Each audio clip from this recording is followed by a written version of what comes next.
this is a little bit closer look at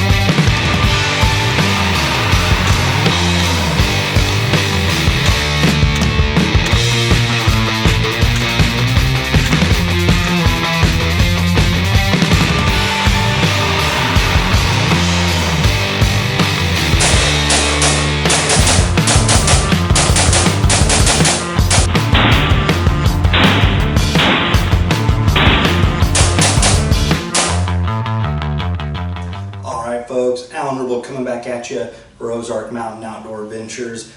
Coming at you today with the video for our survival and defense series. I haven't uploaded one of these videos in quite some time, but you know, with the uncertainty of the world today, definitely starts getting your mind, starts thinking about these things a little bit more regularly than maybe in the past. So anyway, I'll try and keep this as quickly, this video as quick as possible.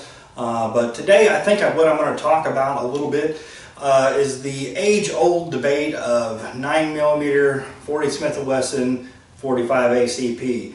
Now I know that likely I'm not going to be able to sway you if your mind is already made up. And again, these are only my opinions. So let's get right into it. Alright folks, well again we're just going to dive in a little bit to the caliber debate, you know, the handgun debate on what caliber is best. Well really you go into what is the purpose of what you're using for. For obviously kind of going to narrow the field just a little bit and go into home defense or you know, defensive purposes besides target shooting, practice shooting, those types of activities. So anyway, the debate has been going on since, you know, the early 80s, I would think, where 9mm versus, you know, 40 Smith & Wesson. And you know, I'm torn between these two calibers quite a bit. I love the 9mm. I love the easy recoil, the amount of capacity, all those things. But I also like the velocity and added caliber, I guess you would get from the 40 Smith & Wesson. But anyway, really it comes down, I think, to what your own preference is. Like I said, I don't think I'm bringing anything new to this debate. You know, hopefully I will be able to educate some newer shooters who are just coming to the table for this information a little bit. But anyway, between these three calibers, I mean, you're going to get your diehard individuals who only advocate for 9mm or 40 or 45 ACP. I mean, that's just how it goes. But really, I see that each one has its own uses, its own advantages over the other. I do think that there is kind of the best overall here that we have on the table, but anyway, we'll get to that in here in just one moment. Alright folks, what you're looking at here is an example of magazine capacity.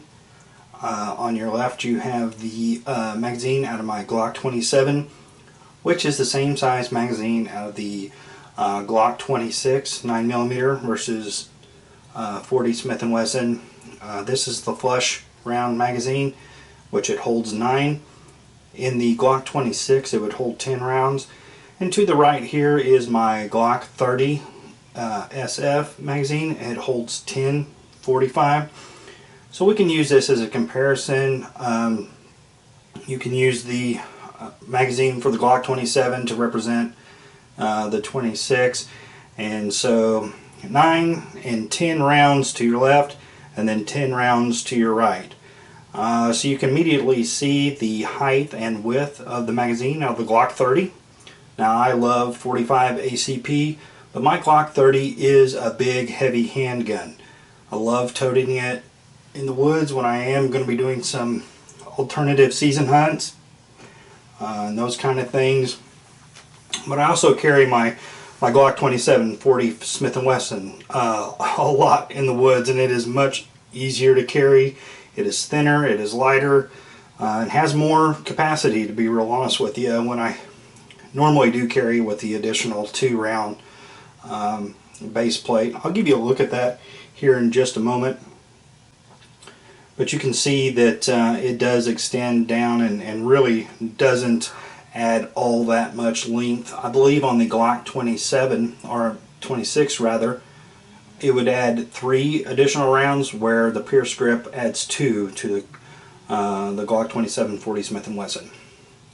Anyway, so you can see that the 45 ACP definitely takes a much larger magazine, even in this smaller capacity or compact size handguns. There's a significant difference, but not too much, to be real honest with you.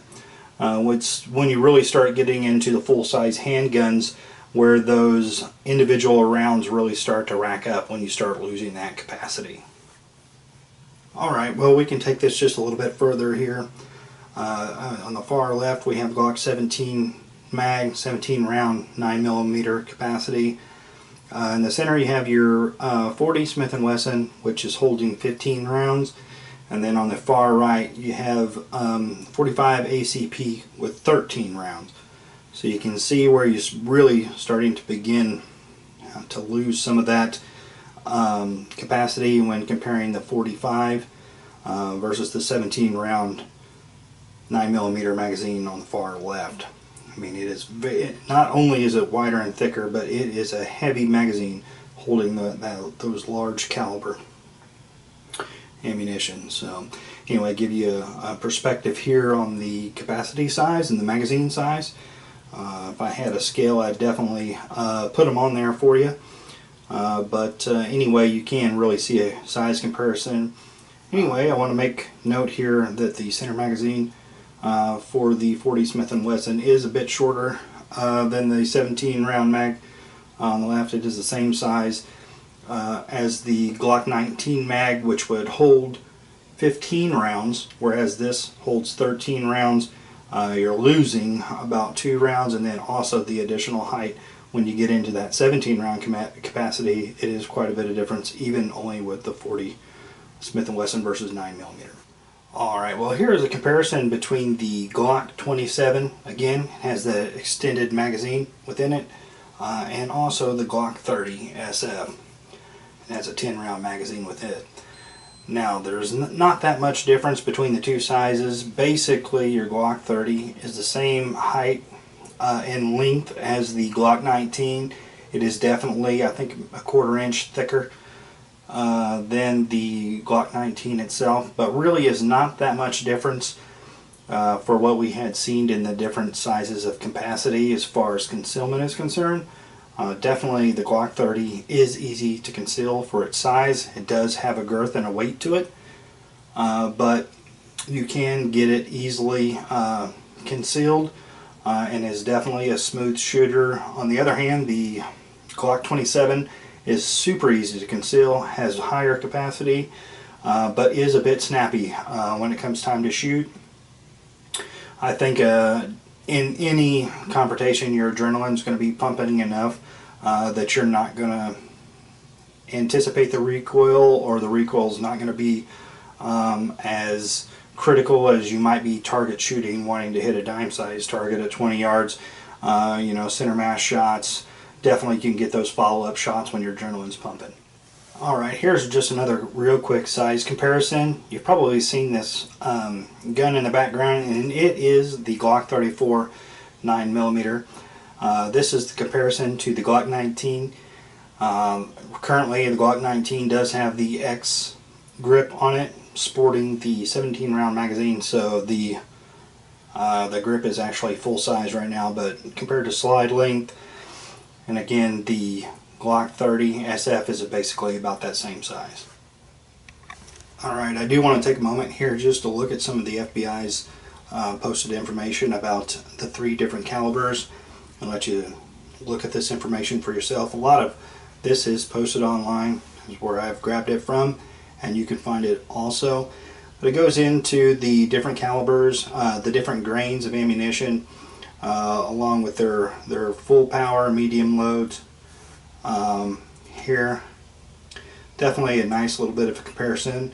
Also, we get into a little bit more of the ballistics of things and using the gel in the 9mm. There's also got 357 SIG on there, 40 Smith & Wesson, and 45 ACP. Give you some depth comparison on 12 inches on what it does for your wound channel and cavity here. I really like these type of illustrations to give you an idea. All of them seem to have great penetration, especially that 9mm 47 grain full metal. That's jacketed hollow point on there. Definitely up there with the 40 Smith & Wesson 180 grain jacketed hollow point. So I like this illustration quite a bit. And then you see the size difference between the two rounds. That's a 124 grain jacketed, and then the 40 Smith & Wesson 155 grain.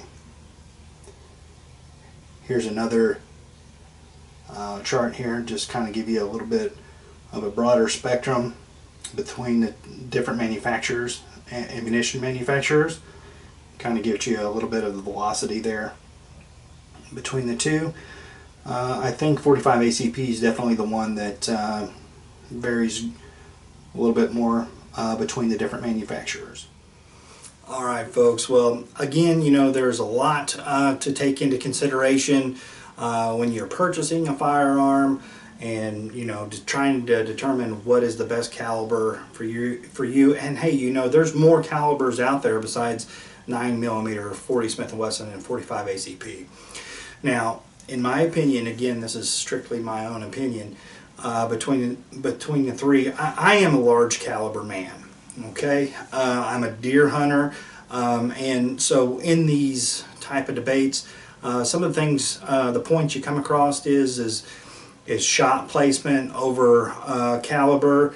And you know, I have put in the perfect shot on a deer, and you lose them. I mean, we are animals, and even if you have the perfect shot placement, doesn't necessarily going to mean you're going to immediately stop the threat. So I do kind of want and tend to go with the larger caliber, because if I do get that perfect shot, I want it to count, because you just never know. I mean, things are crazy, animals are crazy, people you know, are unpredictable. So, you know, I am a large caliber man. I like using the larger calibers. That being said, though, I am a high capacity man. I like those higher capacities. I like knowing that I'm not the best shot in the world. I've been known to miss under pressure, and so I like the idea of having just a couple extra rounds to make sure that if a human error is involved, I have a couple extra backup rounds in the pipe, be able to put it down range. So anyway, I think that the 40 Smith & Wesson really kind of falls in there, where you get just a little bit less capacity, but you kind of get that larger caliber without sacrificing you know, velocity.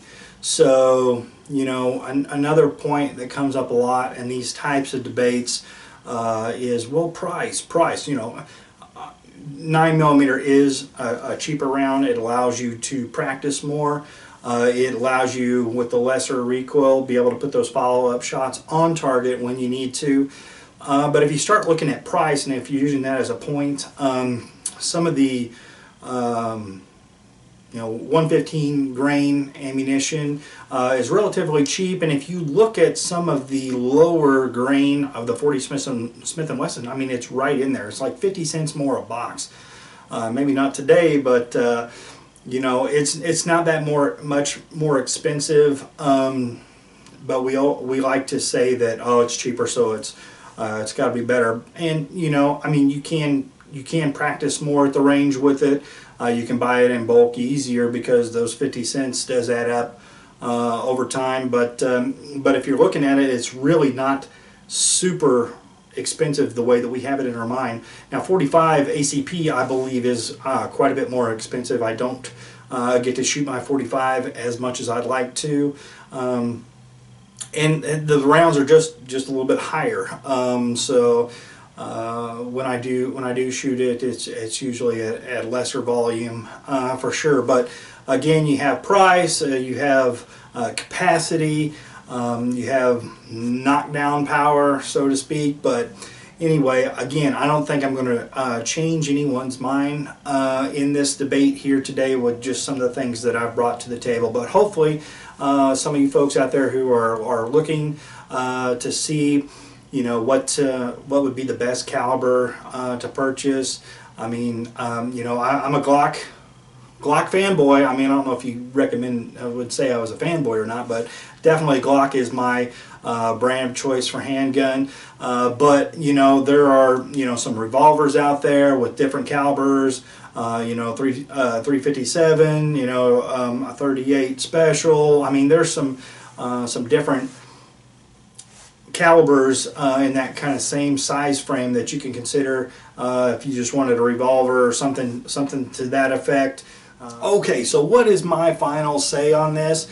Again, I'm a large caliber man, but just to give you all the brass tacks here, I have much more 9mm firearms than I do the 40 Smith & Wesson and the 45. I have one 40 Smith & Wesson and one 45. Again, one reason I bought the 40 is the conversion barrel option with that to go to 9mm, but at the end of the day, 9mm is hard to beat.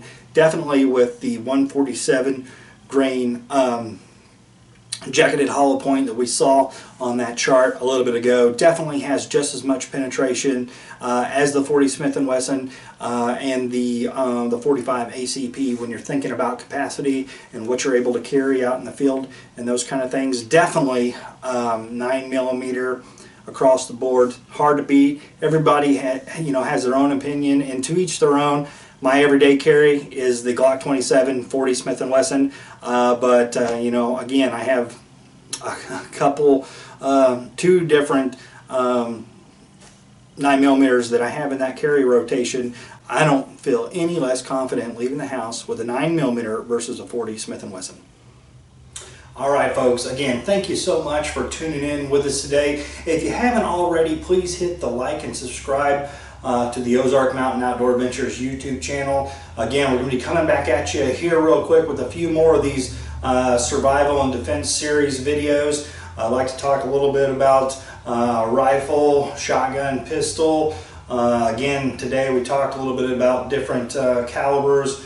Also, I've done some videos in the past about EDC, bug out bag, and those kind of things may hit on those topics a little bit more. But again, if you haven't already, please hit like and subscribe to the YouTube channel, and we'll see you next time.